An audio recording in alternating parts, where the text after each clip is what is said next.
I'm just trying to figure out, why do you think Joe has resonated so much with Browns fans? Is it simply because like they needed a savior when Deshaun Watson went down and Joe Flacco just happened to be that guy? Why do you think he's resonated like he has with this fan base? Well, I think that's part of it. They needed a savior. So many people thought it was over when Deshaun went out with the fractured shoulder.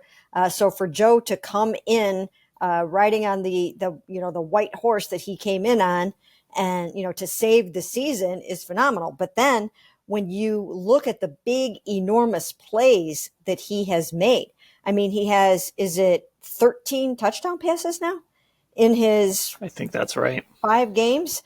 I mean, that's a whole heck of a lot of touchdown passes. And, those just really were not happening all that much. It's just the way that he came in and just started firing the ball downfield and throwing it, 40 yards and 50 yards and 75 yards. And, it's the big, huge, explosive plays along with the victories and everything else. I mean, his personality, I mean, it just all fits together. He has more touchdown passes than the other Browns quarterbacks combined. The numbers are staggering, but it's not just numbers, Ashley. When we're watching him play, it just looks so different than it's looked, and it seems like everyone is just on the same page, pulling in the same direction. I don't understand why any of this is happening, if I'm being honest. I know. I mean, this goes back to, can I just take it back to our is Joe Flacco a gunslinger argument? The new is Joe Flacco elite argument.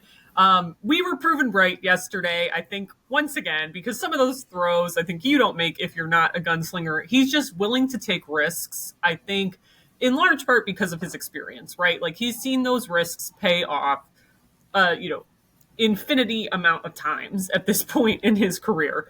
And I think that is part of the reason that helps it. And like just having a guy like Amari Cooper, who obviously wasn't out there yesterday, he's really, I think, gravitated towards that style of play. And when you've had those two guys clicking the way they have, it's been impressive. And I mean, I think you saw it expand a little bit yesterday, even without Amari and some of the throws he was able to make to a guy like Jerome Ford or Elijah Moore, who obviously had to leave the game early with the head injury. But it's unreal. I mean, we talked to Wyatt about it after the game, Dan, about the crazy 50-yard pass. And he's like, I gave up a pressure and Quinnen Williams got, a hand on his face mask and he still ran out and completed that throw.